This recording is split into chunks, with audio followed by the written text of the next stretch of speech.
pessoal, tudo bem? Sejam bem-vindos ao Português Diariamente. Meu nome é Juliana e neste vídeo eu vou compartilhar com vocês 5 erros que eu observo muito na minha atividade como revisora. Eu separei esses erros por perceber que eles são muito comuns e gostaria de compartilhar com vocês porque quando eu faço isso aos poucos eu reparo que os meus alunos eles aprendem mais.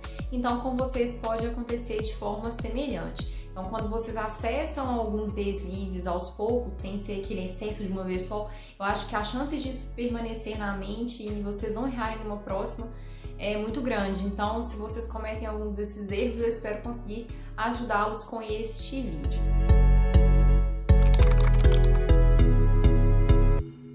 E antes de tudo, quando eu falo em erro e em acerto, eu estou falando em estar de acordo ou não com a gramática. É claro que existem várias situações que nos permitem ser menos formais e tudo bem, a gente utiliza da forma que a gente acha coerente, mas se vocês precisam estar de acordo com a gramática, eu creio que essas dicas vão ajudar muito.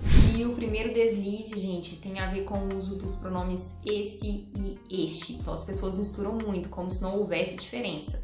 E há uma pequena diferença. Se você já mencionou um termo, uma ideia e deseja retomar, você utiliza esse, essa, isso, esses ou essas.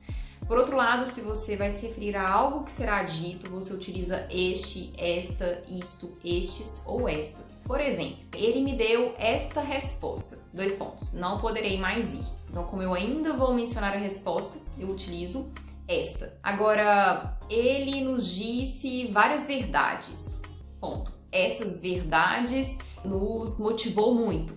Então, como eu já mencionei verdades e eu quis retomar, eu utilizei essas, né? Gente, o segundo deslize está relacionado ao uso das orações adjetivas. Então, existe uma diferença. Eu posso isolá-las por vírgulas e eu vou ter um efeito, e eu posso não colocar vírgulas para isolá-las e eu vou ter outro efeito. Então, existe uma diferença de sentido. Lembrando que as orações adjetivas são aquelas que caracterizam um termo de outra oração. Por exemplo, o cachorro que compramos é doce. Então, que compramos diz respeito ao cachorro, né? Te dá ideias de que cachorro seria esse. Por isso que é uma forma de caracterizar. Ou ainda, a festa na qual comparecemos. Então, que festa seria essa, né? A festa na qual comparecemos, onde estivemos.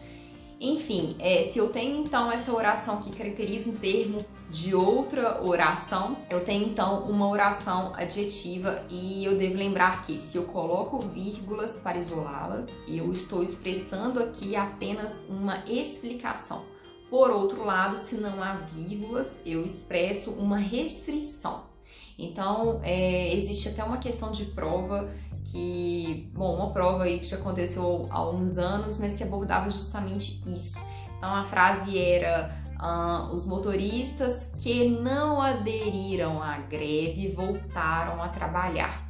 Então, lá no exemplo da prova, a oração que não aderiram à greve estava sem vírgulas, o que indicava que houve uma restrição. Então, somente os motoristas que não aderiram à greve voltaram a trabalhar. Se a gente tivesse isolado essa oração por vírgulas, reparem que todo mundo teria voltado ao trabalho, né? Porque aqui eu não teria uma restrição.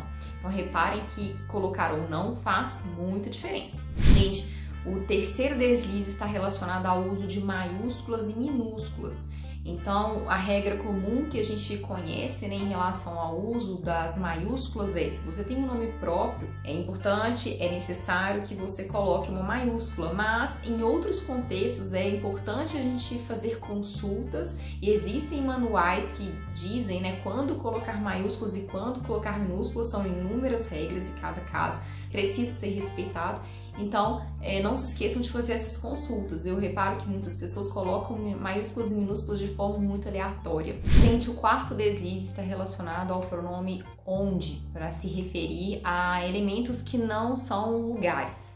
Então, os pronomes relativos que, o qual, a qual, aonde, onde, quem, cujo, são aqueles utilizados para se referir a algum outro termo. Então, a gente deve ter muito cuidado ao utilizá-los, porque cada um serve para uma finalidade.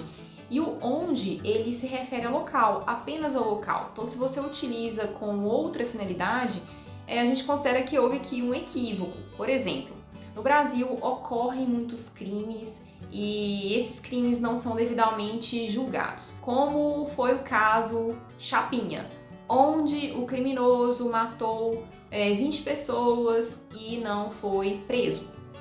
Então aqui o caso, ele não é um local, então não faz sentido você colocar o onde, caberia um no qual, em que, caberia outro pronome, mas não onde. Pessoal, e o último deslize que eu compartilho com vocês é em relação ao uso das preposições. Se eu modifico a preposição, eu modifico o sentido, então é preciso a gente se atentar muito às preposições que a gente escolhe. Por exemplo, esta foi uma fase com a qual aprendi muito. Se eu menciono com a qual, eu quero dizer que a fase me ensinou alguma coisa. Agora, se por outro lado eu utilizo esta foi uma fase na qual eu aprendi muito, eu só quero dizer que naquele momento eu aprendi alguma coisa. Então percebam que há diferenças. Bom, comentem aqui pra mim se vocês cometem algumas dessas falhas, deem sugestões. Agradeço muito por vocês estarem aqui. Se vocês ainda não seguem, eu sugiro o Instagram Português Diariamente. Vejo vocês no próximo vídeo. Tchau, tchau!